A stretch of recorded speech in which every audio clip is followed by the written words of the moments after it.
ବାଣପୁରରେ ପ୍ରସିଦ୍ଧ ଗିରି ଗୋବର୍ଦ୍ଧନ ପୂଜା ଧୁମଧାମର ସହ ପାଳିତ।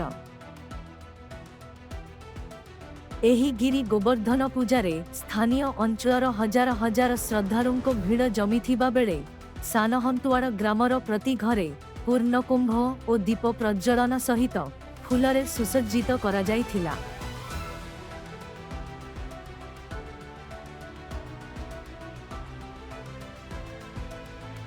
ପୂଜାର ଶେଷ ଦିନ ଅବସରରେ ପେଣ୍ଡୁରାପଲ୍ଲୀ, ଭଗବତୀପୁର, ନୂଆଗାଁ, ଦେଓଗାଁ, ମାଟିଆ ପୋଖରୀ ଓ ସାନହନ୍ତୁଆଡ଼ ସମେତ 20 ଖଣ୍ଡ ଗାଁର ସଂକୀର୍ତ୍ତନ ମଣ୍ଡଳୀ ଯୋଗଦେଇ ଠାକୁରଙ୍କ ବିମାନକୁ ପରିକ୍ରମା କରାଇଥିଲେ। ଏହି ଅବସରରେ ବିଭିନ୍ନ କାର୍ଯ୍ୟକ୍ରମ ଆୟୋଜିତ ହୋଇଥିଲା।